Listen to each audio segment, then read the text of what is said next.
عملية سرقة وبيضرب نار جوه بنك. الغريبة انه حتى بعد ما سرق كام مليون دولار بيفضل مكانه، ولما بتوصل الشرطة بيسلم سلاحه وما بيحاولش تماما انه يهرب. الاغرب انه كمان بعد ما اتقبض عليه بيعترف بكل حاجة، وبيبقى رافض ان المحامية تدافع عنه. وبناء على اعترافاته القاضية بتحكم عليه بالسجن لمدة 5 سنين، وبتقرر انه يقضي المدة دي في سجن مشدد الحراسة اسمه فوكس ريفر. فبينقلوه على طول للسجن، وهناك بيبدأ يملى بياناته، واللي بنعرف منها ان الشخص ده اسمه مايكل سكوفيلد، وده بيستقبله رئيس الحرس براد واللي بيكرهه اول ما بيشوفه. بعدها بيروح مايكل على زنزانته مع باقي المساجين، وبنعرف ان المسجون اللي معاه في الزنزانة اسمه سكري. تاني يوم من حبسه بيخرج مايكل مع المساجين للساحة فترة معينة، وبيبدأ سكري يفهمه اللي بيحصل. بيعرفوا على اسامي العصابات وكل عصابة مسيطرة على ايه بالظبط، وبيعرفوا على شوية مساجين من ضمنهم واحد بيقول ان اسمه دي بي كوبر. وفجأة وهم واقفين بيرمي مايكل مجلة على الارض، ومن غير ما حد ياخد باله بينزلها للمجاري. بعدها بيسأل اللي واقفين معاه عن شخص اسمه لينك،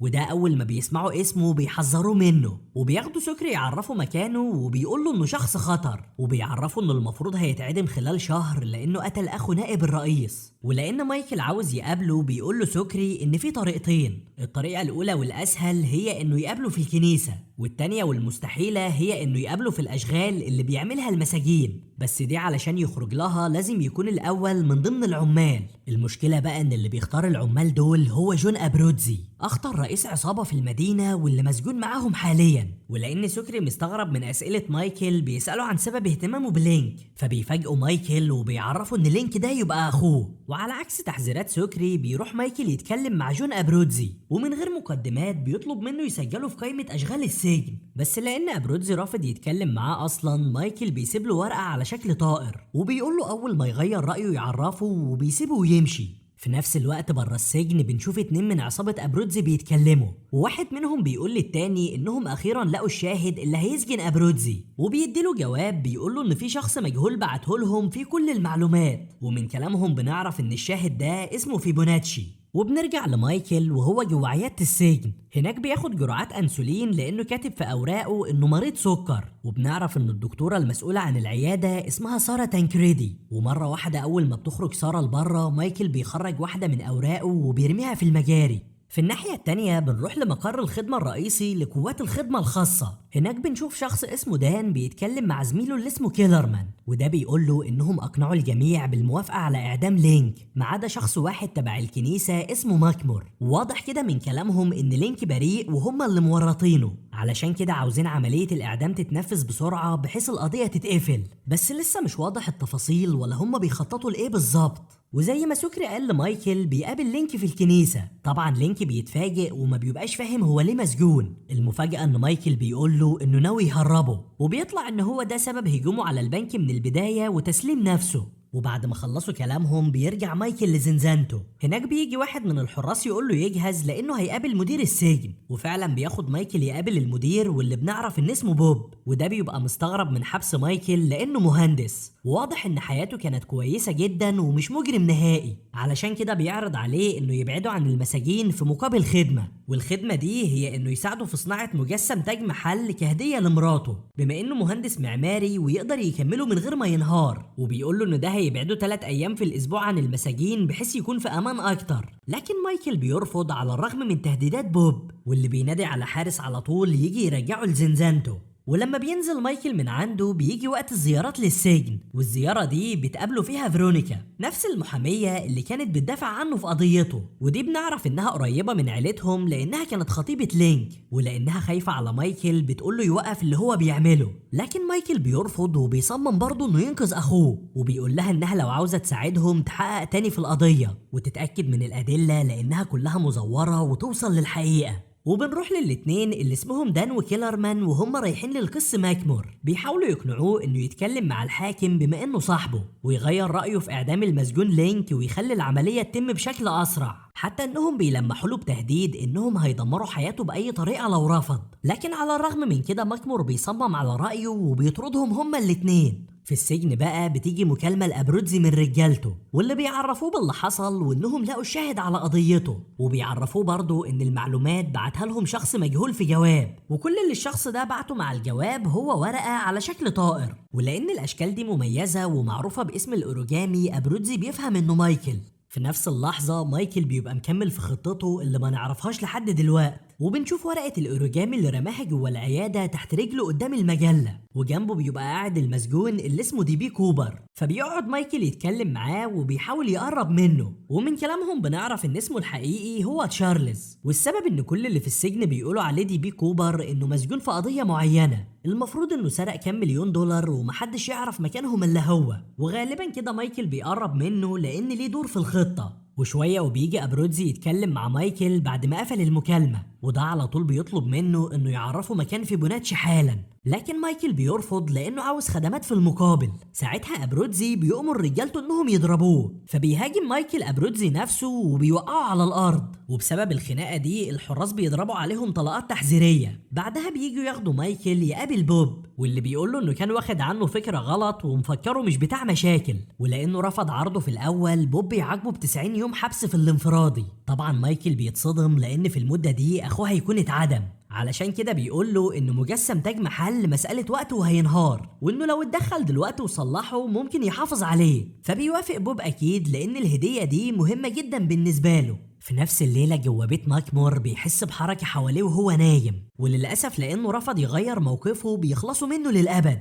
تاني يوم بتوصل الأخبار دي لفيرونيكا من المساعدة بتاعتها. في اللحظة دي بتتأكد من كلام مايكل وإن لينك بريء، علشان كده بتخرج ورق القضية وبتبدأ تشتغل عليه تاني. وزي كل يوم جوه السجن مايكل بيروح للعيادة علشان جرعات الأنسولين، لكن سارة بتبقى عملت له تحاليل والنتائج بتقول إن نسبة السكر في الدم مش عالية، فبيقول لها مايكل إنه متأكد إنه مريض بالسكر من وهو طفل. ولما بيجي لها تليفون بيبص من الشباك على سلك كهرباء تقريبا، وده بيبقى واصل من العيادة لحد سور السجن. وبعد ما سارة خلصت التليفون بتقول له انها هتعمل له تحاليل اكتر بحيث تتأكد اذا كان مريض سكر زي ما بيقول ولا لا. وبيتضح ان مايكل بيكذب ومش مريض سكر فعلا، وده لانه اول ما بيخرج من العياده بيقابل واحد اسمه مايلز والشهير بسي نوت، وده بيبقى في السجن زي الصيدليه بالنسبه للمساجين. علشان كده مايكل بيطلب منه دواء اسمه بوجنك، دواء منع للانسولين بحيث التحاليل تثبت انه مريض سكر. ولما بيرجع مايكل لزنزانته بتبدأ خطته تشتغل. بيلاقي واحد من الحراس جايب له بطاقة وبيقول له انها من أبرودزي، وبيعرفه انه حاليا بقى واحد من العمال وهيشارك في أشغال السجن. وزي ما خطط مايكل بيخرج من الزنزانة وبيقرب أكتر من أخوه، وبيقدر بعد ما خلصوا شغلهم انهم يتكلموا مع بعض. وعلى طول بيبدأ مايكل يشرح له خطته، وزي ما توقعنا بيبص على شوية أشخاص مقرر انهم هيكونوا معاه في الخطة. دي بي كوبر مصدر الفلوس، وأبرودزي هيساعدهم بالرجالة والتهريب. وعلشان يطمن لينك اكتر بيعرفوا ان هو المهندس اللي صمم السجن، لا وكمان بيطلع راسم التصميم كله على جسمه، بس بيبقى بطريقة ذكية وسط وشم بحيث هو الوحيد اللي يفهمه. وبعد ما انتهى وقت الشغل بيرجع مايكل على زنزانته وبيبدأ يكتب شوية حاجات من اللي مرسومة في الوشم تبع الخطة، لكن فجأة بيرن جرس الإنذار وبيبدأ المساجين يتصرفوا بشكل غريب. فبنفهم من كلام سكري إن في تفتيش مفاجئ حالا، علشان كده كل المساجين بيرموا أي حاجة مخالفة على بره. ولسوء حظ مايكل إنه لما بيجي يساعد سكري بيشوفه بيلك، بس لأنه متفق حاليا مع بوب بيدافع عنه، وبيقول إن أكيد السكينة دي تخص سكري. علشان كده بيأمر الحراس انهم يسيبوا مايكل وياخدوا سكري للحبس الانفرادي. وبعد شوية لما بيخرج مايكل للساحة بنشوفه بيدور على حاجة معينة، وبيطلع انه بيدور على مسمار مخصوص مربوط بيه الكراسي، وده اول ما بيوصل له بيبدأ يفك فيه من غير ما حد ياخد باله. لكن المشكلة ان المكان اللي هو فيه ده بيبقى خاص بأسوأ شخص في السجن، والمعروف ما بين المساجين باسم تي باج. وده لما بيشوف مايكل بيفكره بيدور على سلاح وبيعرض عليه انه ينضم لهم، بس لان مايكل بيرفض بياخد منه المسمار وبيخليه يبعد عن مكانهم. في الوقت ده بيبقى في زيارة لأبرودزي من 2 معاه في العصابة، ودول بعد ما أبرودزي اتسجن بقوا هما اللي مسيطرين على كل حاجة. وسبب زيارتهم هو انه قال لهم ان اللي يعرف مكان فيبوناتشي معاه في السجن، علشان كده بيهددوه بعيلته لو ما قدرش يعرف مكانه في اسرع وقت ممكن، وده لان شهادة فيبوناتشي هتخليهم هما كمان يدخلوا للسجن. وبنشوف المساجين في كل مكان في السجن بيدوا لبعض أسلحة، واضح كده إنهم بيستعدوا لمجزرة هتحصل قريب ما بين العصابات. ولأن مايكل محتاج المسمار ده ضروري جدا بيروح يدور عليه في زنزانة تي باج، لكن قبل ما يخرج من الزنزانة تي باج بيشوفه، وده بيقول له مايكل إنه غير رأيه وهينضم لهم وعاوز المسمار لأنه هيدافع بيه عن نفسه. لكن تي باج بيرفض وبيقول له إنه لازم يثبت نفسه الأول. وخلال ما هما بيتكلموا سي نوت بيبقى مراقبهم، وده بيتضايق من مايكل لأن عصابة تي باج عدو للعصابة بتاعته. وبنروح المكتب لفيرونيكا وشخص داخل يتكلم معاها، وده بنعرف انه كان محامي لينك قبل ما يتسجن، ولانه عارف ان فيرونيكا مهتمه بالقضيه بيديها شريط فيديو وبيقول لها تشوفه ضروري لانه مهم وهيساعدها تعرف الحقيقه. فبتشغل فيرونيكا الشريط على طول اول ما المحامي ده بيمشي، وبتتفاجئ لان لينك بيبقى ظاهر في الفيديو وهو بيضرب النار على شخص في العربيه، معنى كده انه مش بريء وهو فعلا اللي قتل اخو نائب الرئيس. وبنرجع للسجن وسي نوت بيعرف مايكل انه جاب له الدواء، لكن اول ما بيروح مايكل ياخده منه رجاله سي نوت بيهاجموه. طبعا سي نوت بيبقى متضايق منه لانه شافه بيتحالف مع تي باج، علشان كده بيرفض يديله الدواء وبيقول له انه اختار الجانب الغلط. وبعد ما فيرونيكا شافت الشريط بتروح تقابل لينك وبتقول له يبطل كذب لانها شافت الفيديو وهو بينفذ الجريمه، وبتطلب منه يعترف بالحقيقه بدل ما يدمر حياه الناس اللي حواليه. لكن لينك بيقول لها ان ايا كان اللي هي شافته مش حقيقي، وبيبدا يحكي لها انه كان في الجراج فعلا علشان ينفذ جريمه القتل، بس لما وصل للشخص ده لقى ميت اصلا في عربيته. وبيعرفها ان سبب تنفيذه للمهمه دي هو انه كان مديون لشخص اسمه سيمونز ب$90,000، علشان كده اضطر انه يوافق على تنفيذ المهمة بدل ما يقتلوه هو، وده معناه ان في جهة او حد رتب اللي حصل ده بحيث يورطه. ولان فيرونيكا عاوزة تتأكد من كلامه بتروح لبيت سيمونز، هناك بالصدفة بتقابل امه قدام البيت وبتسألها عنه، لكن دي بتقول لفيرونيكا ان ابنها مات وما تقدرش تساعدها. وخلال ما هما بيتكلموا بنشوف واحدة بتراقبهم من الشباك. وجوه السجن بتيجي اللحظة اللي هتبدأ فيها المجزرة، ومرة واحدة أول ما الزنازين بتتفتح كل العصابات بيهاجموا بعض. وخلال الفوضى دي بيحاول مساعد تي باج إنه يقتل مايكل، لكن مايكل بيتغلب عليه وبيقدر ياخد منه المسمار اللي بيهاجموا بيه. ولأن سي نوت شاف اللي حصل بيخلي واحد من رجالته يحميه، وبعد شوية بيرمي عليهم الحراس قنابل غاز علشان يوقفوا الشغب. فبيرجع مايكل لزنزانته وهو مصدوم ومتغرق دم، بس على الرغم من كده بيبدأ على طول في تنفيذ خطته. بينحت المسمار في الأرض لأنه واضح إن ليه استخدام معين، وبعد كام ساعة من النحت بيشكل المسمار للشكل اللي هو عاوزه، وبناء على المقاس اللي رسمه على دراعه بيبقى جاهز خلاص إنه يستخدمه. فبيروح مايكل على الحوض وبيبدأ يفك المسامير بتاعته، وفعلا بينجح في تنفيذ أول خطوة في خطته وبيفك الحوض. أما فيرونيكا في المكتب بتلاقي جاي لها اتصال من واحدة اسمها ليتيشا، ودي بتقول لها إن عندها معلومات مهمة بخصوص سيمونز، وبتطلب منها تقابلها في مكان عام بحيث محدش يقدر يوصل لهم. فبتوافق فيرونيكا وبتروح على طول تقابلها في المكان اللي هي حددته، وبيطلع إن ليتيشا دي هي نفسها اللي كانت بتراقبهم من شباك بيت سيمونز. ودي بتقول لفيرونيكا إنها كانت تعرف سيمونز وعارفة برضه إنه اتقتل، وبتقول لها إن سيمونز ولينك اتورطوا مع أشخاص أعلى منهم بمراحل، وحاليا الأشخاص دول بيحاولوا يخلصوا من أي دليل على اللي حصل. بس قبل ما تكمل كلامها بتتوتر وبتقول لها إن رجالتهم وصلوا، ومرة واحدة بتسيب فيرونيكا وبتقول لها تهرب حالا. وفعلا بيطلع عندها حق لأننا بنشوف دان وكيلرمان بيراقبوهم، وقبل ما يتصرف كيلرمان بيرجع يتصل على واحدة، ودي بيقول لها على فيرونيكا وبيسألها يتصرفوا معاها ازاي. فبتقول له الست المجهولة دي إن أي حد يتدخل في القضية دي بالذات لازم يختفي. تاني يوم بعد المجزرة اللي حصلت في السجن، مايكل لما بيخرج للساحة سي نوت بيديله الدواء، ولحسن الحظ ان ده بيبقى قبل دقايق من ميعاده في العيادة. فلما بتيجي سارة تعمل له التحليل الدواء بيكون اشتغل، وبتطلع النتيجة وبتتأكد ان مايكل مريض سكر. واول ما بيخرج مايكل من العيادة بيليك هو اللي بياخده للزنزانة، لكن في نص الطريق بيسلمه بنفسه لرجالة أبروتزي، ودول بياخدوه للمستودع لان أبروتزي مستنيه هناك. وبما ان أبروتزي متهدد بعيلته بيطلب منه يعرفه مكان في بوناتشي، بس لان مايكل بيرفض أبروتزي بيخلي رجالته يمسكوه وبيهددوا انه لو ما اعترفش هيخليهم يبدأوا في تعذيبه. ولان مايكل مصمم على رأيه بيخسر 2 من صوابعه للأسف، وبعد دقايق بيدخل الحراس للمكان بالصدفة، ودول أول ما بيشوفوا مايكل بينزف بياخدوه للعيادة. وطبعا مايكل ما بيرضاش يقول اللي حصل لأنه لسه محتاج أبروتزي، ده غير إن الوشي في السجن أساسا مصيره الموت. وبعد ما اتعالج مايكل بيرجع للزنزانة وبيفكر برضه في باقي الخطة، وحتى سكري هو كمان بيبقى خرج من الانفرادي ورجع مكانه. وبنشوف مع مايكل تليفون غالبا ليه دور في خطتهم، بس لسه مش واضح جابه منين ولا هيعمل بيه ايه بالظبط. تاني يوم بيخرج المساجين كلهم كالعادة لأشغال السجن، وخلال ما هم شغالين مايكل بيخبي التليفون قدام سكري. في الناحية التانية برا السجن بنشوف فيرونيكا وهي رايحة تدور على ليتيشا، يمكن تعرف منها أي حاجة تساعدها تفهم اللي بيحصل. لكن أول ما بتوصل لشقتها بتخرج ليتيشا وهي معاها سلاح وبتهددها، بتبقى فاكرة إن فيرونيكا تبع الأشخاص اللي بيطاردوها. لكن فيرونيكا بتطمنها وبتطلب منها إنها تتكلم معاها، وبتحاول تقنعها إنها تشهد على قضية لينك،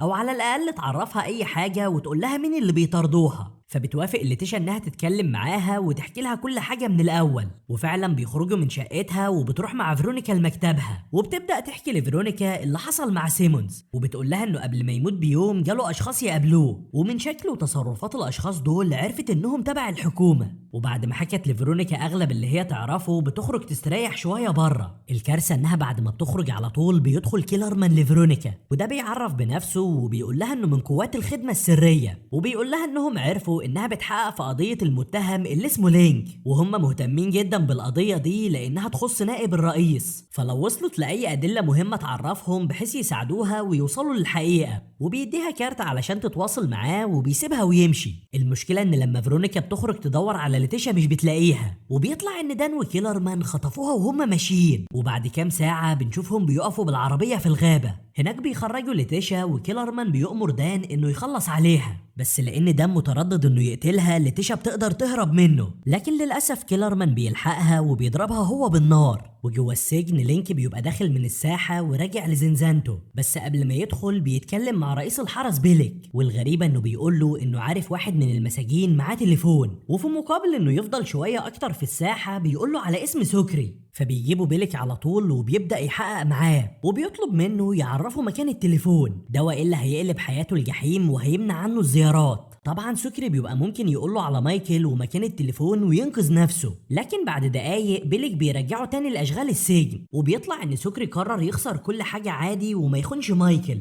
المفاجأة ان كل ده بيطلع كان اختبار لسكري، والتليفون ده اصلا مش حقيقي وعبارة عن صابونة. وبعد ما مايكل اطمن ان سكري مش هيخونه بيعرض عليه انه يهرب معاهم، وبيقول له انه عاوز مساعدته لان الخطة كلها هتبدأ من زنزانتهم. لكن على عكس ما توقع سكري بيتعصب وبيرفض، وبيقول له انه قدامه 16 شهر ويخرج من السجن ومش عاوز يتورط في اي حاجة، وبيهدده كمان انه لو بدأ اي حفر في الزنزانة هيبلغ عنه بنفسه. وبعد ما بينتهي الشغل مايكل بيلاقي سكري بيلم حاجته من الزنزانة، وبيقول له انه مستني يخرج لان خطيبته مستنياه بقالها كام سنة، ولانه خايف يتورط مع مايكل قرر انه يتنقل لزنزانة تانية بعيد عنه. وبعد شوية ومايكل نازل من الزنزانة يفكر في المشكلة دي، مسجون بيزقه يدخله الأوضة، وبيطلع ان ابروتزي ورجالته مستنيينه ومعاهم تي باج. في الأول مايكل بيفكر إنه انتهى وإنهم هيهاجموه كلهم لتاني مرة، لكن فجأة أبروتزي بيضرب تي باج ورجالته بيكملوا عليه، وده بيبقى زي اعتذار لمايكل وبيعرض عليه الحماية، وبيخرج يتكلم معاه وبيسأله عن طلباته في مقابل إنه يسلمه فيبوناتشي. فبيقول له مايكل إنهم بعد ما يهربوا من هنا عاوزوا يوفر لهم طيارة، ساعتها بس هيعرفوا مكان فيبوناتشي وكل واحد منهم بعدها يروح في طريقه. ولما بيرجع مايكل على زنزانته بيبدأ يفك باقي مسامير الحوض، لكن فجأة بيوقف اللي هو بيعمله لأنه بيلاقي الزنزانة بتتفتح، وبيطلع ان بيليك جايب له مسجون يبقى شريكه في الزنزانة. ولسوء حظه كمان ان المسجون ده بيبقى من جناح الامراض العقلية، وبنعرف ان المجنون اللي جايبه له بيليك اسمه هايواير. في نفس الليلة متأخر بيصحى مايكل وبيحاول يكمل فك المسامير، لكنه برضه بيتفاجئ بهايواير صاحي وبيراقبه. والمشكلة الأكبر إنه بيقول له إن عنده إصابة عصبية، ودي مأثرة على عقله وبتخليه ما بينامش نهائي. علشان كده مايكل بيحاول يستغل الفرصة وبيحفر وهو مش موجود، بس أول ما بيرجع هايواير من العيادة بيضطر يوقف طبعا قبل ما يشوفه.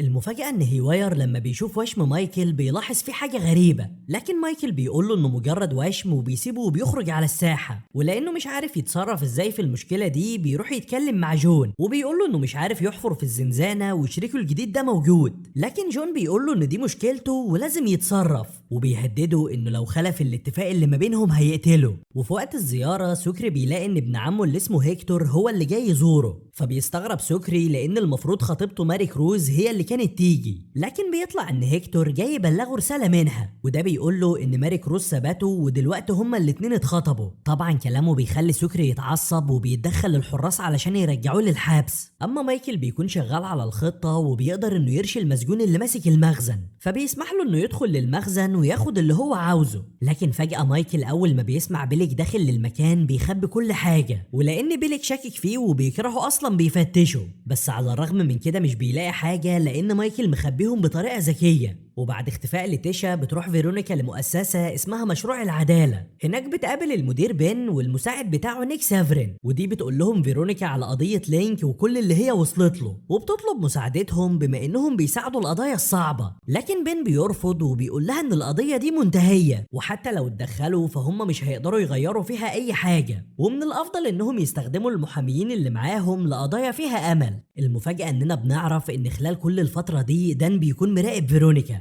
اما كيلرمان بيكون داخل لشقتها علشان يعرف عنها اي حاجة، وبالصدفة من صورة موجودة في الشقة بيتأكد ان ليها علاقة بلينك. وعلى الرغم ان مفيش حد بيساعد فيرونيكا الا انها بتصمم انها تكمل تحقيق في القضية، علشان كده بتروح تتكلم مع الضابط اللي قبض على لينك، وده لانه غير شهادته وساعد ان لينك ياخد حكم. لكن طبعا الضابط ده بيرفض انه يتكلم معاها وبيسيبها ويمشي، وقبل ما تركب فيرونيكا العربية بتلاقي نيك قدامها، ده اللي مديره بين من مشروع العدالة واللي رفض انه يساعدها. لكن نيك بيقول لها انه مقتنع بكلامها وعاوز يشتغل معاها على القضية. وجوه السجن سكري بيروح بعد الزيارة يتكلم مع مايكل، وده بيقول له انه غير رأيه وموافق انه يشارك معاهم في الخطة، لكن مايكل بيقول له انه للأسف قراره متأخر وان في مسجون اخد مكانه في الزنزانة، بس برضه بيطمنه وبيقول له انه هيحاول يخلص منه قريب. الكارثة ان لما مايكل بيرجع للزنزانة بيلاقي هيواير راسم جزء كبير من الوشم، لا وكمان قدر انه يفكك الشفرة بتاعته وقرب يفهمه بالكامل.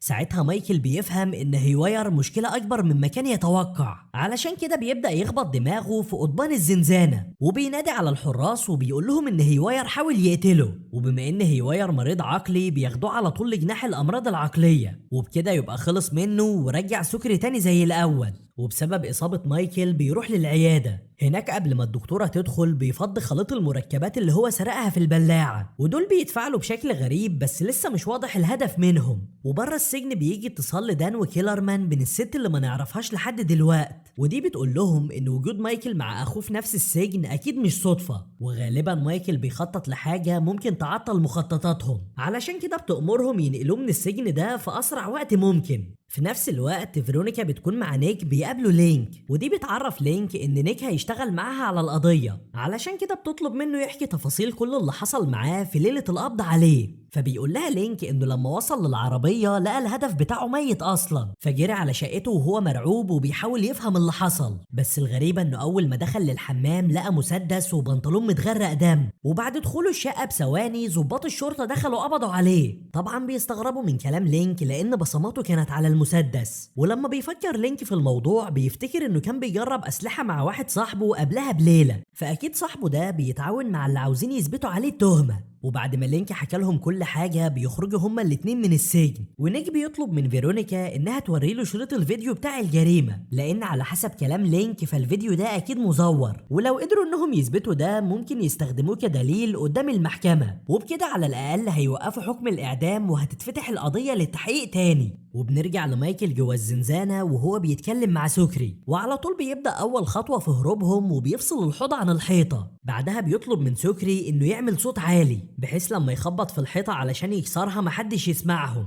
فبيبدأ سكري يغني بصوته الوحش وبيضايق كل المساجين، ودول ساعتها بيبدأوا يزعقوا له والصوت بيبقى عالي جدا. وبالفعل بيقدر مايكل إنه يكسر الحيطة برجله قبل ما يسيطر بيليك على الشغب، لكن بتبدأ المشاكل تزيد بره السجن ومايكل مش عامل حسابه، وده لأننا بنشوف كيلرمان وهو رايح يتكلم مع دان، وده بيقول له إنه قدر يرتب طلب نقل المايكل من السجن وخلاص هيتم نقله بكرة. وفعلا تاني يوم بنشوفهم رايحين يتكلموا مع بوب، واللي بيبقى رافض في الاول قرار نقل مايكل بما انه هو المسؤول عنه وبما انه محتاجه برضه علشان يكمل مجسم تاج محل. لكن لما كيلرمان بيخرج ملف عن قضية اسمها توليدو كل حاجة بتتغير، وده بيهدد بوب انه لو موافقش على طلب النقل هيعرف مراته بكل حاجة، بس لسه مش واضح هو بيهدده بايه بالظبط. لكن اللي بيبقى واضح دلوقتي ان التهديد جاب نتيجة فعلا، لان مايكل بيتفاجئ وهو راجع لزنزانته ببوب قاعد مستنيه، وده بيقول له ان جاله امر بنقله لسجن تاني والمفروض الامر هيتنفذ بكره. فبيقول له مايكل على جزء من الحقيقة يمكن يقدر يساعده، وبيعرفه ان المسجون اللي هيتعدم عنده واسمه لينك يبقى اخوه، وسبب دخوله للسجن ده بالذات هو انه يكون جنبه قبل ما يتعدم.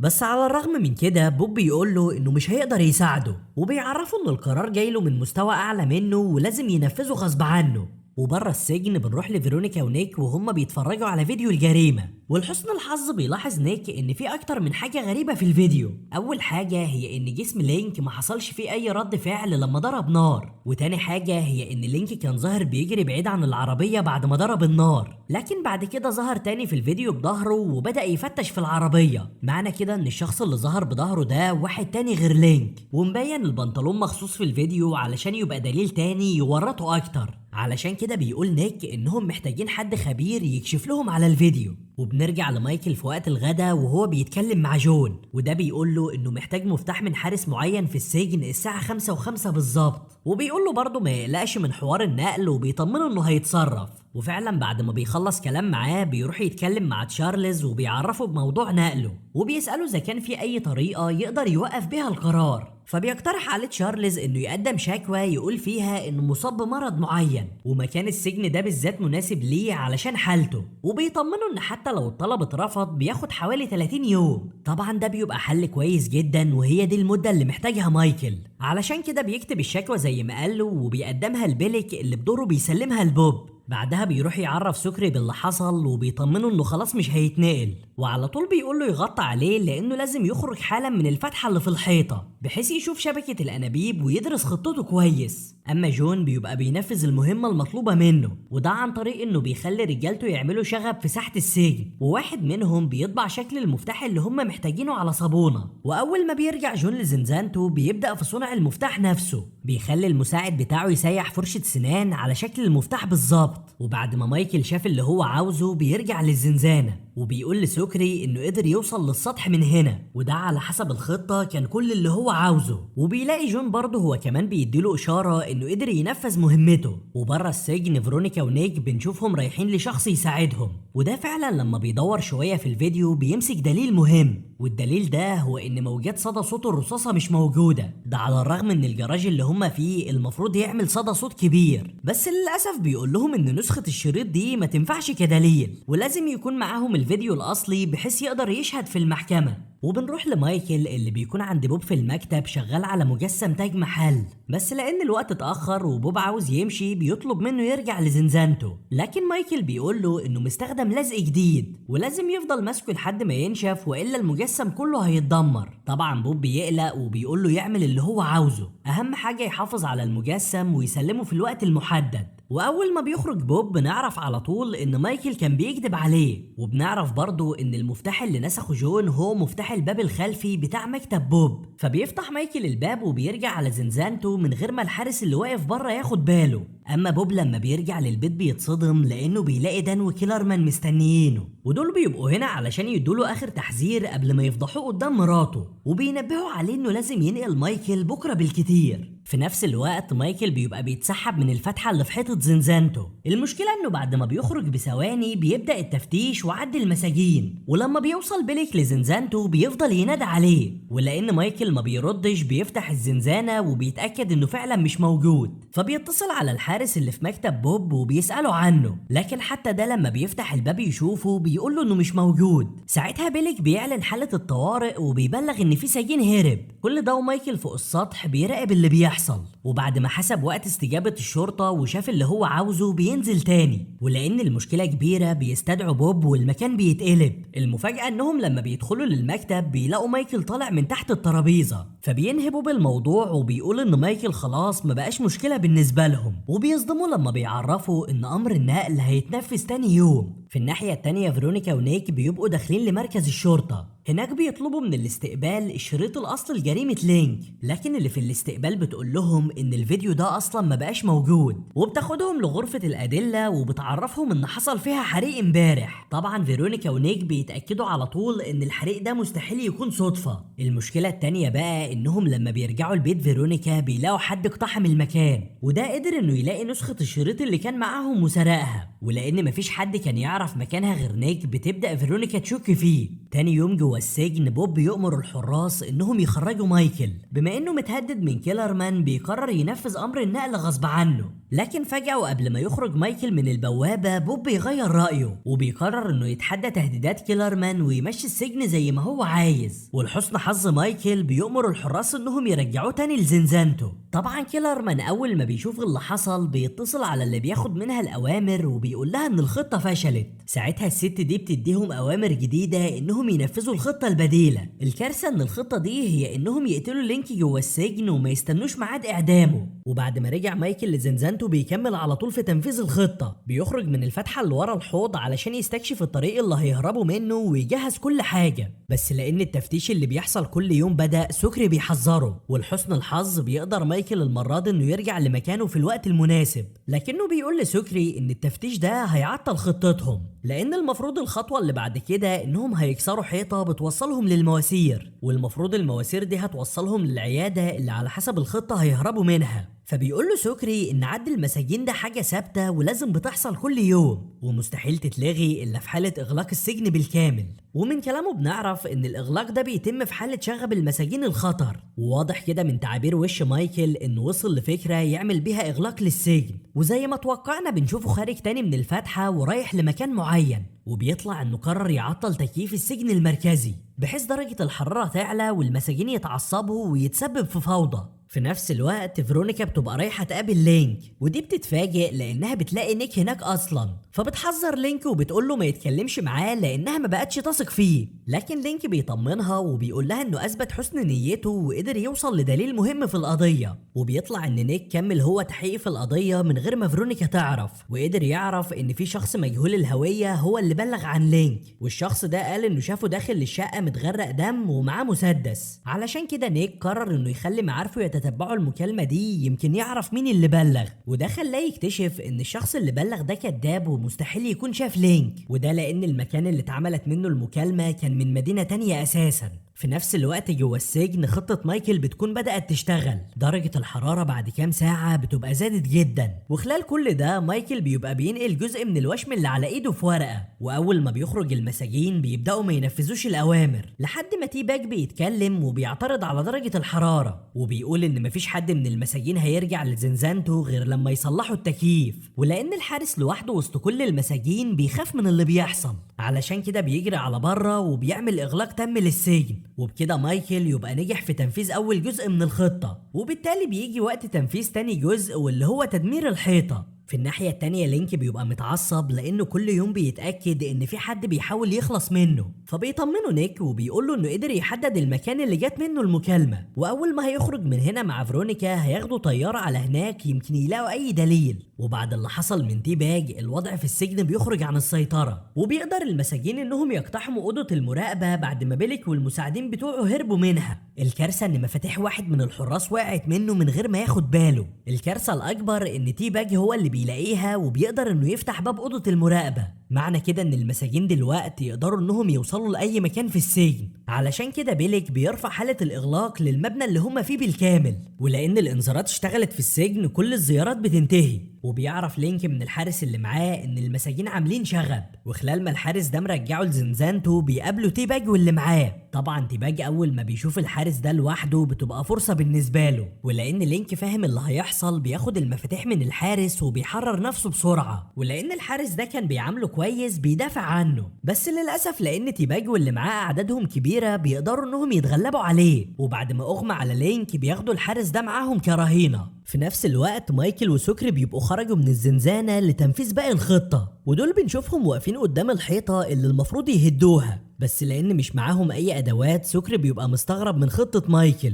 فبيقول له مايكل انهم بس محتاجين يعملوا كذا خرم في الحيطة، لكن الاخرام دي هتبقى في اماكن معينة ومحسوبة، وبعد ما هينتهوا منها المفروض الجدار هيتهد لوحده. وبيعرض صورة من الورقة اللي نقلها من الواشم، واللي بتبقى بحسابات معينة لاماكن النقط اللي هيخرموا فيها. وللاسف بتبدأ المشاكل تزيد اكتر جوه السجن، لان لما الاخبار بتوصل لعنبر المرضى المساجين اللي هناك بيضربوا الحارس، وده بعد ما كتفوه بيخلوه كمان يكذب على بيلك، وبيقول له ان العنبر ده تحت سيطرتهم ومفيش فيه اي مشاكل. ولسوء حظ سارة انها بتبقى في نفس المكان، لكنها بتقدر تدافع عن نفسها وبتدخل لأوضة الأدوية، وبتقدر مؤقتا انها تقفل الأوضة كويس وتبعد المساجين عنها. ولما بوب بيلاقي ان الامور خرجت عن السيطرة بيطلب الدعم السريع، ولان سارة بنت الحاكم بيطمن عليها الاول، بس لان الحارس كذب على بيلك بيقول له ان العنبر اللي هي فيه مستقر. وجوه عنبر المساجين بنشوف تباج ماسك الحارس وماشي يضرب فيه، وده بيبقى ناوي يستخدمه كرهينة لحد ما إدارة السجن ينفذوا كل طلباتهم.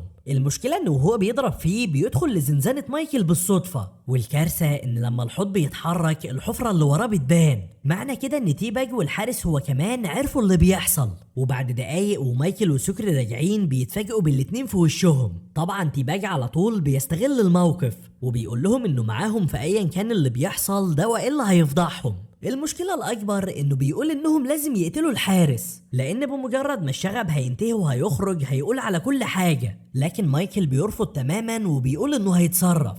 وبنرجع للينك اللي بيفوقه تشارلز وبيطمن عليه، وده بيعرف منه لينك ان الفوضى انتشرت في المبنى كله، فبيقلق لينك وبيقول انه لازم يطمن على مايكل. وبالصدفة بيسمعوا مسجون اسمه تورك وبيقول له انه عارف مكانه، فبيصدقوا لينك وبيروح معاه على طول علشان يوصلوا لمايكل. وفي الزنزانة عند مايكل بيعرف من المساجين اللي بيحصل في عنبر المرضى، ومن غرفة المراقبة بيشوف سارة والمساجين بيحاولوا يوصلوا لها، ولأنه حاسس بالذنب لأنه هو اللي تسبب في الشغب بيقول لسكري يكمل الخطة، أما هو هيروح الأول ينقذ الدكتورة لأنهم محتاجينها برضه. وعلشان يعطلوا القوات اللي بره جون بيخلي المساعد بتاعه يتكلم مع بوب بحيث يكسب لهم وقت كفاية على ما يقدروا إنهم يهدوا الحيطة، وده بيتفاوض مع بوب على الحارس اللي هم مسكوه وبيعرفوا كمان إن الدكتورة معاهم. وبنروح للينك اللي بيكون لسه ماشي ورا ترك، وده بعد دقايق بيلاحظ ان تركي بيبعده تماما عن المساجين. المفاجأة ان تركي كمان مرة واحدة بيهاجمه وبيحاول يقتله، معنى كده انه تبع كيلرمان وهو اللي كلفه يقتل لينك، لكن لحسن الحظ لينك بيقدر يتغلب عليه. بعدها بيتكلم معاه وهو على الارض وبيحاول يعرف منه مين اللي اجره، بس لان اصابة تركي خطيرة بيموت قبل ما يتكلم. في نفس الوقت سكري بينفذ اللي مايكل قاله عليه، بيسيب الحارس اللي هم مسكوه مع تي باج وبيروح هو يكمل حفر. ولان اخبار الشغب انتشرت بيجي الحاكم بنفسه للسجن، وطبعا بيتضايق من بوب اول ما بيعرف ان بنته في خطر، علشان كده بيقرر ان هو اللي يتصرف ويدي الاوامر للقوات، واوامره ليهم بتبقى انهم يتدخلوا ويقتلوا اي مسجون، اهم حاجة انهم يخرجوا بنته سليمة. في اللحظة دي المساجين بيبقوا خلاص على وشك انهم يوصلوا لها، لكن لحسن حظها مايكل بيوصل لها هو الاول، وده بيمد لها ايده وبيقدر يسحبها من الاوضة لفتحة التهوية، وبيبداوا يتحركوا بحيث يوصلها لمكان امان وتقدر تخرج من المبنى. لكن المساجين بيسمعوا صوتهم وبيعرفوا انهم في فتحات التهوية، علشان كده بيهاجموهم وبيفضلوا ماشيين وراهم. واول ما بينزلوا من فتحات التهوية واحد من المساجين بيهاجم مايكل، لكن بمساعدة سارة بيقدروا هما الاتنين انهم يتغلبوا عليه ويوقعوه في الارض. كل ده وسكري وجون شغالين على حسب تعليمات مايكل، ودول بيبقوا خلاص قربوا انهم ينتهوا من الخطة ويوقعوا الجدار. واخيرا مايكل بيوصل سارة للباب اللي هتخرج منه لساحة السجن. المشكلة انها قبل ما تخرج بيلاحظوا وجود قناص مع قوات الدعم السريع، ولان المساجين قربوا يوصلوا لهم مايكل بيقول لها تخرج على الرغم انه هيبقى في خطر، لكن اول ما بتخرج بيتحرك مايكل بسرعة، وده بيخلي القناص بدل ما يقتله يقتل مسجون من اللي كانوا جايين يجروا وراهم. بس قبل ما نكمل ونعرف اللي هيحصل في السجن بنروح الاول لنيك وفرونيكا، واللي بيبقوا وصلوا لواشنطن للمكان اللي اتعملت منه المكالمة. هناك للاسف بيكتشفوا ان المكالمة اتعملت من كابينة تليفون عامة، يعني خلاص كده مش هيقدروا انهم يوصلوا لاي حاجة. اللي بيأكد لهم بس انهم ماشيين صح هو ان الكابينة بتبقى قدام شركة نفس الشخص اللي لينك متهم بقتله. المفاجأة كمان ان الكابينة بترن وهم واقفين جنبها، فبترد فرونيكا لانها بتعرف ان اكيد المكالمة دي ليهم، وفعلا الشخص اللي بيكلمها بيهددها هي ونيك، وبيأمرها تبطل تدور في القضية دي وإلا هيخلصوا عليهم. وبنرجع تاني للسجن والقوات الخاصة بتقتحم المكان. في الوقت ده مايكل بيكون رجع لزنزانته وبيقابل هناك لينك، وبيجي سكري وجون هما كمان يبلغوهم انهم نفذوا المهمة. المشكلة دلوقتي انهم ما بيبقوش عارفين يتصرفوا ازاي مع تي باج والحارس، ولانهم محتاجين حل مؤقت جون بيهدد الحارس بعيلته، بيقول له انهم عارفين عنوانه وهيخلي اشخاص من العصابة يراقبوه. لكن على الرغم من كده الا ان تي باج بيتصرف من نفسه، بيهجم برضه على الحارس وبيقتله وسط الفوضى. طبعا مايكل اول ما بيشوف اللي حصل بيعرف ان تي باج هيبقى مشكلة كبيرة بالنسبة لهم. وبيعدي يوم على الأحداث بعد ما تمت السيطرة على السجن، وبنشوف مايكل بيتكلم مع جون وسكري وبيشرح لهم الخطة هتمشي ازاي. بيعرفهم ان العيادة هتبقى زي ما قلنا هي طريق هروبهم، بس لان مستحيل كلهم يعدوا من الفتحة اللي في الزنزانة بيقول ان في طريق تاني، والطريق ده هيبقى من خلال المواسير اللي موجودة تحت المستودع. وعلشان يدخلوا للمستودع اصلا مايكل بيقول لجون انها مهمته، يعني يتصرف ويدخلهم لهناك على اساس انهم شغالين كالعادة. لكن جون بيقول له ان الموضوع صعب لانها منطقة محظورة، وزي ما مايكل توقع تي باج بيقطع كلامهم، وده بيهددهم انه لو ما انضمش ليهم هيحكي للسجن كله عن خطتهم.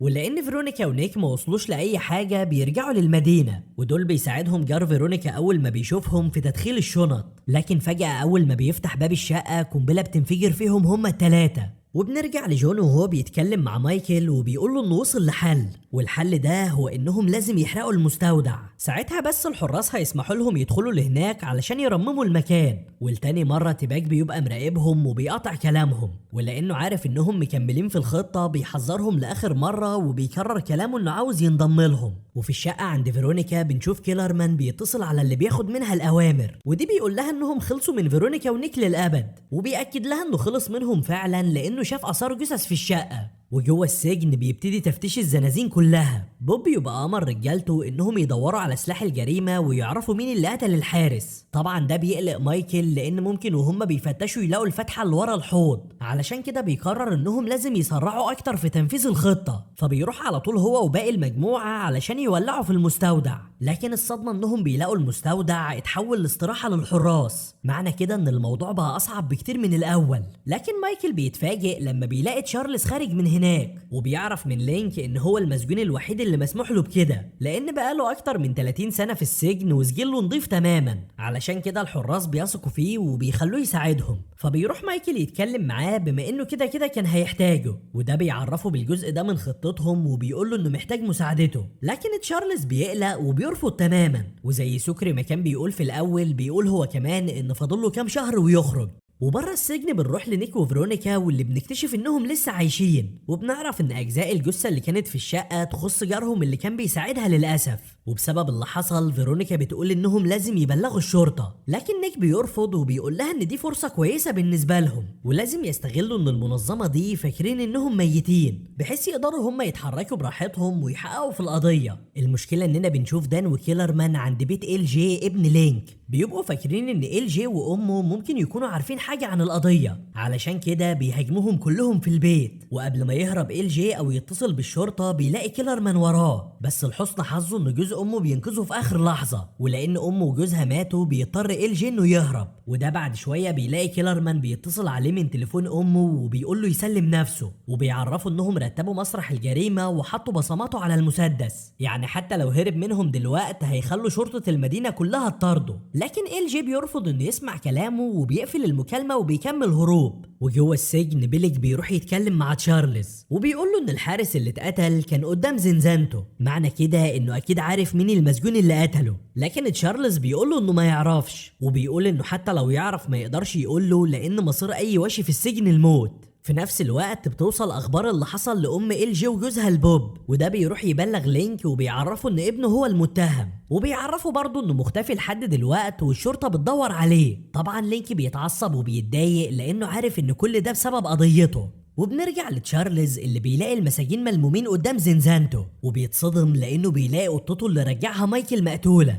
فبيعرف على طول ان بيليك اللي قتلها لانه رفض يتعاون معاه، علشان كده بيغير رايه وبيقرر انه يحرق المستودع. وفعلا وهو بيعمل شويه شغل في الاستراحه بياخد واحده من سجاير بيليك. بعدها بيخرج من هناك وبيعرف مايكل انه نفذ له المهمه، طبعا بيجي بوب والحراس وبيطفوا الحريقة، وخلال ما هم بيحققوا في الموضوع بيجي مسجون يتكلم معاهم، وده بيقول لبيلك انه عارف مين اللي قتل الحارس. فبيروح بيلك على طول على زنزانة المسجون اللي قاله على اسمه وبيقبضوا عليه، وبيتضح ان تي باج هو اللي بعت المسجون ده لبيلك بحيث القضية دي تتقفل نهائي ويبعد الشبهات عن نفسه. ولان فيرونيكا ونيك عارفين انهم في خطر بيبعدوا تماما عن المدينه، بيروحوا لكوخ قديم في الغابه يخص ابو نيك، وده بيقرروا انهم يستخبوا فيه لحد ما يشوفوا هيتصرفوا ازاي. وزي ما خطط مايكل بيستدعوا مساجين الاشغال لاستراحه الحراس. طبعا بعد الحريقه اللي حصلت المكان بيبقى اتدمر تماما، وفي خلال طريقهم لهناك زي كل مره تي باج بيهددهم وبيفضل يلمح لهم انه هيقول للظابط اللي ماشي معاهم على كل حاجه حالا. فبيضطر مايكل غصب عنه انه يخلي جوني يدخله معاهم، ولما بيدخلوا كلهم للمكان مايكل بيبدأ يشرح لهم الخطة وبيقول لهم انهم محتاجين يحفروا حوالي 1.5 متر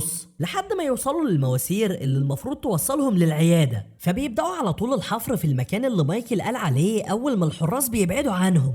وبنروح لإل جي اللي بيكون لسه مستخبي من الشرطة. المفاجأة انه بيطلع قدر يصور كيلرمان قبل ما يهرب من البيت. في الوقت ده كيلرمان ودان بيتصلوا على اللي بياخدوا منها الأوامر، ودي كيلرمان بيكذب عليها علشان ما تعرفش انهم فشلوا في مهمتهم. بيقول لها ان كل حاجة انتهت والشرطة خلاص قبضت على ال جي. الكارثة بقى ان بيتضح ان اللي بتكلمه دي هي نائبة الرئيس، وبنعرف ان اسمها كارولين وحاليا كمان مترشحة للرئاسة. في الوقت ده مايكل ومجموعته بيكونوا لسه شغالين على الحفر، ولان في طوب صغير من تكسير الارضيه مايكل بيقول انهم لازم يتخلصوا منه. فبيبداوا كل واحد منهم ياخد شويه ويرميهم بحذر في الساحه. بس المشكله ان المسجون اللي اسمه سي نود بياخد باله، وده لما بيشوف الصخور الصغيره بيشك على طول ان مايكل واللي معاه بيعملوا حاجه. المشكله الاكبر كمان ان بيلك بينادي على جون، وده بيقول له ان الراتب الشهري بتاعه ما تحولش لحد دلوقت. طبعا بنفهم ان في مقابل الفلوس دي جون بيبقى واخد امتيازات كتير في السجن، زي مثلا ان هو اللي بيتحكم وبيختار المساجين اللي بيخرجوا للاشغال. وبما ان الراتب ما تحولش الشهر ده بيلك بيهدده انه هيسحب منه كل حاجه. علشان كده جون بيقلق وبيتصل على المحامي بتاعه وبيخليه يجي يقابله. ومن كلامه بيفهم جون ان شريكه اللي اسمه فيلي استغنى عنه، لا وكمان لانه كان عامل له توكيل سحب كل الفلوس اللي في حساباته. الصدمه الاكبر لجون انه هو راجع لزنزانته بيلاقي المساعد بتاعه جاس خارج للزياره، وبيطلع انه خارج يقابل فيلي اللي قرر يخليه ياخد مكان جون. ولان لينك قلقان على ال جي بيتصل على تليفونه، ولحسن الحظ ان ال جي بيرد وبيطمنه انه لسه عايش، وبيحكي له على اللي حصل وبيعرفه ان في اشخاص هجموا على البيت وقتلوا امه وجوزها. فبيقول له لينك يتصل على فيرونيكا او يدور على رقم المحامي اللي اسمه نيك سافرين. المشكله ان هما بيتكلموا بيلاحظ ال جي ان كيلرمان ودان وصلوا له، فبيعرف ابوه وبيقفل معاه بسرعه وبيهرب. في الناحية التانية فيرونيكا ونيك بيبقوا بدأوا يتحركوا، وأول حاجة بيعملوها هي إنهم بيروحوا لمرات الشخص اللي لينك متهم بقتله على أمل إنها تقول لهم أي حاجة أو يوصلوا لدليل. لكن مرات ستيدمان الشخص اللي مات بتقول لهم إن كان ليه أعداء كتير جدا، وده لأنه كان هيتسبب في خسارة بمليارات لشركة اسمها إيكو فيلد. فغالبا أي حد من المستثمرين اللي في الشركة دي قتلوا علشان ده ما يحصلش، ولأنهم ما وصلوش لأي حاجة مهمة بيرجعوا تاني للكوخ. هناك لما بيجي نيك يشوف تليفونه بيلاقي رسالة من ال جي، فبيعرف فيرونيكا وبيقول لها ان ال جي في مشكلة. طبعا فيرونيكا بتتصل تطمن عليه على طول وبتعرف مكانه، لكن زي المرة اللي فاتت بيلاحظ ال جي ان اللي بيطاردوه وصلوا له برضه، وده بيخليه مرعوب ومش فاهم هما بيعرفوا مكانه ازاي. فبتحاول فيرونيكا انها تطمنه وتهديه، وبتقول له على عنوانهم وبتطلب منه يجي يقابلهم. المشكلة ان دان وكيلرمان بيطلعوا مخترقين تليفون ال جي، بيقدروا انهم يحددوا مكانه، لا وكمان بيبقوا سامعين كل المكالمة. علشان كده بعد اللي سمعوه بيقرروا انهم يتتبعوا ال جي لحد ما يوصلهم لفيرونيكا ونيك ويخلصوا عليهم هما التلاتة. وزي ما فيرونيكا قالت لال جي بيروح على طول يقطع تذكرة وبيخرج يركب الاتوبيس علشان يقابلهم. لكن زي ما شفنا دان وكيلرمان بيستنوا الاتوبيس ده في واحدة من المحطات، ولان الاشارة جاية منه بيطلعوا يدوروا على ال جي. لكن لما بيوصلوا للاشارة بيلاقوا التليفون بس وعليه صورة كيلرمان اللي ال جي صورها، وبيطلع ان فيرونيكا بعتت رسالة لال جي بعد ما قفلت معاه المكالمة. في الرسالة دي بعتت له عنوانهم الحقيقي غير اللي هي قالته، وعرفته كمان ان التليفون متراقب ولازم يخلص منه.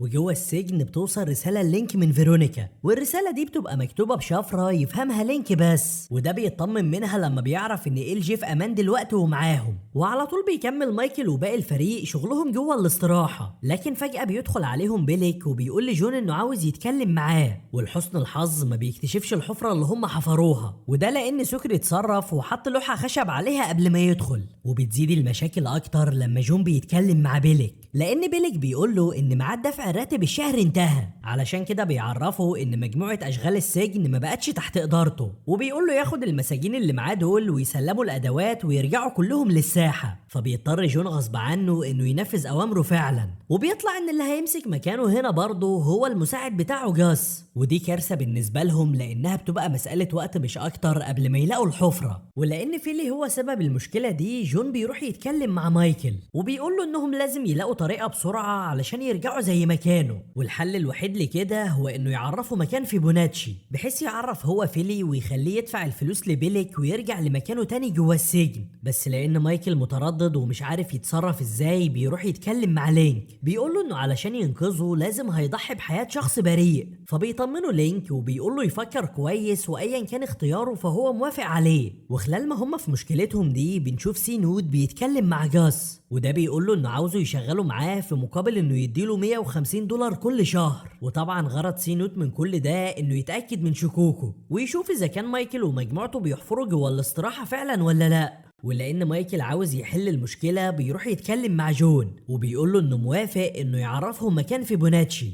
بس بشرط ان هو اللي يقابل فيلي بنفسه ويعرفه مكانه. فبيروح جون على طول يتصل على فيلي وبيعرفه بشرط مايكل وبيقول له انه مستعد يعرفهم مكان فيبوناتشي. فبيوافق فيلي لكنه بيهدد جون وبيقول له ان دي اخر فرصه بالنسبه له. وعلى طول اول ما جون بيقفل المكالمه بيعرف مايكل انه موافق. ساعتها مايكل بيروح يتصل على واحده يعرفها هو كمان، ودي واضح من كلامه انها جزء من خطته وهتساعده في حاجه معينه. وبعد ما انضم سي نوت للعمال بيدخل يدور في الاستراحه، ولسوء حظ مايكل واللي معاه بيقدر بالفعل انه يوصل للحفره. وبره السجن دان وكيلرمان بيلاقوا حد بيخبط على باب الاوضه، ولما بيفتحوا بيقابلهم شخص اسمه كوين، وده بنعرف ان كارولين هي اللي بعتها ليهم بما انها اكتشفت انهم بيكذبوا عليها، وعرفت من رجالتها ان نيك وفيرونيكا لسه عايشين، وعرفت كمان ان ال جي ابن لينك قدر يهرب منهم. وواضح ان كوين ده في مرحله تانية اعلى من كيلرمان ودان. وبنرجع للسجن وفيلي جاي يقابل مايكل زي ما طلب،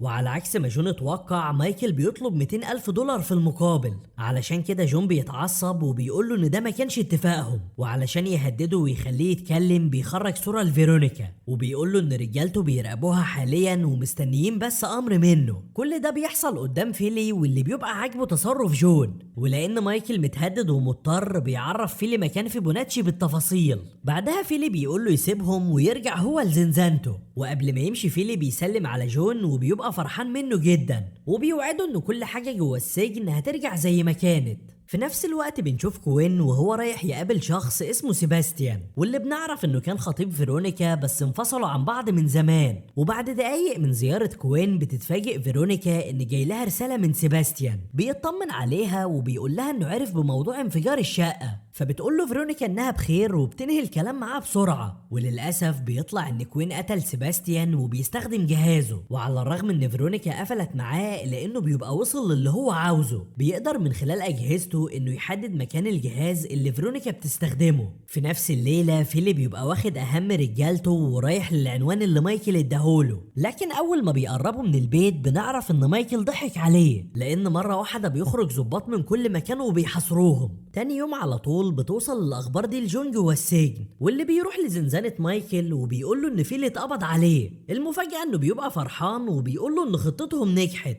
وبيطلع انه كان متفق مع مايكل على كل حاجة من البداية، حتى صورة فيرونيكا اللي هددوا بيها مايكل هو اللي اداهاله. لكن برضه جون بيبقى مصمم انه يعرف مكان فيبوناتشي بعد ما يهربوا، وبعد ما كل حاجة رجعت زي ما كانت بيرجعوا لشغلهم في الاستراحة، لكنهم بيتفاجئوا ببيليك داخل لهم ومعاه المسجون اللي اسمه سي نوت، وبيقول لهم بيليك ان المسجون ده بيقول له انه معاهم. وقبل ما حد منهم يرفض انه ينضم لهم بيروح سي نوت يقف فوق الحفرة، فبيفهم مايكل انه بيهددهم وان هو كمان عرف السر، علشان كده بيخلي جوني يقول لبيلك انه معاهم فعلا. ومره واحده وهم شغالين حفر سكري بينبههم ان في حارس جاي، والغريب ان الحارس ده لما بيدخل لهم بيقول لمايكل ان مراته جايه له زياره. طبعا كل اللي حواليه بيتفاجئوا لانه عمره ما قال انه متجوز. وبالفعل بيروح مايكل يقابلها، ودي بنعرف ان اسمها جاسمين، وبيطلع ان هي نفسها اللي كان بيكلمها من كام يوم. ودي بنعرف ان كل اللي كان مطلوب منها هي انها تهرب له كريدت كارد. المشكله ان لما بيلك بيشوف جاسمين وهي خارجه بيشك انه شافها قبل كده. في نفس الليلة لما بيرجع مايكل لزنزانته بنكتشف ان اللي معاه دي مش كريدت كارد اصلا، بس لسه مش واضح هي ايه ولا هيعمل بيها ايه بالظبط. وكالعادة بيتسحب من الفتحة اللي ورا الحوض وبيخرج على بره، وبنشوفه داخل لأوضة الأمانات اللي بيتحجز فيها أغراض المساجين لحد ما يخرجوا. ساعتها بنعرف ان البطاقة اللي معاه دي هي بطاقة مرور زي اللي بيستخدمها الحراس، وهو كان مجهزها من ضمن الخطة قبل ما يدخل للسجن أساسا. وعلى طول بياخد كل حاجته اللي كان مسلمها وهو داخل للسجن. واهم حاجتين بيدور عليهم ومحتاجهم في الخطة هما جهاز تسجيل وساعة. بيلاقي التسجيل بس للأسف الساعة بتكون اختفت. وجوه الكوخ عند نيك وفيرونيكا وال جي بيلاقوا حد بيخبط عليهم، شخص بيقول انه عمل حادثه بعربيته ومحتاج مساعدتهم. الكارثه ان لما نيك بيبص على الشخص ده بنعرف انه كوين، بس لانهم ما يعرفوش هو مين بيفتحوا الباب علشان يساعدوه. والصدمه انه مره واحده اول ما بيدخل بيخرج مسدسه وبيضرب نيك بالنار. بعدها بيكتب فيرونيكا وال جي وبيبدا يتكلم معاهم، وبيسالهم هم تواصلوا مع مين او اذا كانوا عرفوا اي حد باللي هم اكتشفوه، وبيهددهم انهم لو ما اتكلموش هيموتهم واحد ورا التاني، بداية بنيك اللي اصلا بينزف وكلها كام ساعة وهيموت. وبنرجع لمايكل جوه السجن وهو رايح يتكلم مع تشارلز، وده بيسأله ازاي ممكن المسجون يسترد حاجة من اماناته لو اتسرقت. فبيستغرب تشارلز لانه المفروض ما يعرفش هو حاجة اتسرقت منه ولا لا الا وهو خارج من السجن، لكن بيقول له برضه ان في واحد من الحراس معروف انه اقذر حرامي في السجن، وطالما عرف دلوقتي ان حاجته اتسرقت فهو قدامه حل واحد، والحل ده هو انه يسرق حاجته من الحارس اللي سرقها. وبيقطع كلامهم واحد من الحراس بينادي على تشارلز، وده بيقول له يجي معاه حالا لان مأمور السجن بوب عاوز يشوفه. اما مايكل بيروح يتكلم مع مسجون جديد اسمه ديفيد ومشهور بتوينر، وده معروف عنه انه افضل نشال في السجن، ولان توينر عارف ان مايكل قريب من جون كان طلب منه يخليه في مجموعة الاشغال، علشان كده مايكل بيقول له انه عاوز منه خدمة وممكن يخليه ينضم لهم. ولما بيوافق توينر بيعرفه مايكل بالحارس اللي سرق ساعته، وبيقول له انه عاوزها منه في اسرع وقت ممكن. وفي المكتب عند بوب بيقول لتشارلز ان عنده اخبار مش كويسه، والاخبار دي هي ان بنته اكتشفوا انها مصابه بسرطان المريء، وعلى حسب كلام الدكاتره فهي قدامها من اسبوعين ل3 بالكتير. وبيقول له بوب انه عاوز يساعده فعلا، بس للاسف قوانين الولايه مش هتسمح له يخرج يشوفها الا في الجنازه. طبعا تشارلز بيتعصب وبيتضايق لانه مش هيقدر يشوف بنته غير لما تموت. في الناحية التانية جوه العيادة مايكل بيبقى بياخد جرعة الأنسولين زي كل يوم، ومرة واحدة بيلاقي الحراس داخلين بمسجون وبيقولوا انه اتخنق وبيموت. وبيتفاجئ مايكل لأن المسجون ده بيطلع هو توينر، واللي بيبقى بيمثل علشان يسرق الساعة من الحارس، وفعلا خلال الفوضى بيقدر يسرقها بكل سهولة. وبعد كام ساعة بنشوف تشارلز بعد ما خرج من عند بوب وهو رايح لمايكل زنزانته، وده بيديله الساعة وبيقوله انها هدية من توينر. وبيتفاجئ مايكل لأن تشارلز كمان بيغير رأيه، وبيقول له انه موافق يبقى معاهم في العملية ولازم يخرج من هنا بسرعة. فبيقول له مايكل انه حاول معاه قبل كده وهو اكد له انه مش دي بي كوبر، بس برضه بيقول له انه هيفكر في الموضوع وهيرد عليه. وبعد ما خلصوا كلامهم بنشوف مايكل بيعمل حاجة بالتسجيل والساعة، وبيقدر بالاتنين دول انه يعمل جهاز شكله غريب، وغالبا قريب جدا هنعرف هو هيستخدم الجهاز ده في ايه بالظبط. وبنرجع لفيرونيكا وكوين لسه مكمل تحقيق معاها، بس لحسن الحظ بنكتشف ان فيرونيكا قدرت تسيح الحبل اللي مربوطه بيه من الدفايه اللي وراها، واول ما كوين بيديها ظهره بتكسر الكرسي على دماغه، وعلى طول بتجري تحرر ال جي وبيروحوا يطمنوا على نيك. وقبل ما كوين يفوق فيرونيكا بتدي المفاتيح لال جي علشان يشغل العربيه، لكن للاسف كوين بيلحقه وبيضرب عليه نار، فبيضطر ال جي انه يسيب العربيه ويهرب جوه الغابه. المشكلة ان لما بتطلع فيرونيكا تشوف اللي حصل بتلاقي كوين واقف قدامها، بس قبل ما يضربها بالنار بيجي ال جي من وراه يزقه وبيرميه جوه بير قديم، وبكده يبقوا خلصوا منه ويقدروا انهم ياخدوا نيك للمستشفى. وجوه السجن مايكل بيبقى شغال في الساحة مع باقي المجموعة، وده أول ما بيجي قدام مبنى العيادة بيحفر حفرة في الأرض وبيحط فيها الجهاز اللي لسه مش عارفين بيعمل إيه وبيخبيه. في نفس اليوم بالليل بنشوف بيليك داخل لحانة، هناك بيقابل جاسمين واللي بيطلع انه شافها فعلا قبل كده، ولانها داخله للبلد بشكل غير قانوني بيهددها وبيقول لها تعرفوا مايكل كان عاوز منها ايه بالظبط والا هيبلغ عنها. فبتخاف جاسمين وبتضطر تعرفه انها هربت له كريدت كارد. تاني يوم في السجن تشارلز بيروح يتكلم مع مايكل، وده بيبقى عارف انه علشان يخليه يوافق انه ينضم لهم لازم يثبت له انه دي بي كوبر، علشان كده بيقول له على رقم طباعة الفلوس اللي هو سرقها بالظبط. لا وكمان بيدي لمايكل ورقة منهم بحيث يتأكد من كلامه. بعدها بيروح مايكل لنفس المكان اللي دفن فيه الجهاز في الساحة، وده بيخرجه وبيخبيه بسرعة قبل ما أي حد ياخد باله. وعند البير اللي فيه كوين بنشوف دان وكيلرمان وصلوا له، بس لأنه هددهم قبل كده بيقرروا إنهم ما يساعدوهوش، وفعلا كيلرمان بيغطي البير وبيسيبوه يمشوا. وفي الزنزانة عند مايكل بيوري الجهاز لسكري وبيقول له انهم هيسمعوا التسجيل لحد ما يسمعوا كل الاصوات اللي فيه، وبعد 18 دقيقة بالظبط بيسمعوا صوت حركة مفاتيح الحراس. طبعا سكري بيستغرب وما بيبقاش فاهم ايه اهمية الصوت ده بالظبط، فبيقول له مايكل ان التوقيت ده مهم ليهم جدا لان ده الوقت اللي بيحتاجوا الحراس علشان يغيروا الشفتات ما بينهم. معنى كده ان بعد 4 ايام وهم بيهربوا هيكون قدامهم 18 دقيقة، والمفروض خلال ال 18 دقيقة دول يقصوا قضبان الشباك ويهربوا هم السبعة. تاني يوم جوه الاستراحة بيبقوا قدروا أخيرا إنهم يوصلوا للمواسير، لكن على الرغم من كده لينك بيلاحظ على وش مايكل إنه مش فرحان، فبيقول له مايكل إن تشارلز هينضم لهم، ودي المفروض أخبار كويسة لأنهم محتاجين فلوسه. بس الأخبار اللي مش كويسة هي إن عددهم كبر، وعلى الحسابات بتاعته ال 18 دقيقة كانوا المفروض يكفوا 5 أشخاص عادي أو 6، أما 7 مستحيل ولازم هيستغنوا عن حد من المجموعة. واكيد في الجزء الثاني هنعرف مايكل هيتصرف ازاي في المشكله، وهنعرف برضه اذا كان بيليك هيعطل خطتهم بسبب اللي هو عرفه ولا لا. فلو حابين نكمل الجزء الثاني وباقي مواسم المسلسل اكتبوا لنا رايكم في التعليقات وسيبوا لنا لايك للفيديو. وبس كده، دي كانت نهايه جزء النهارده، يا رب يكون عجبكم.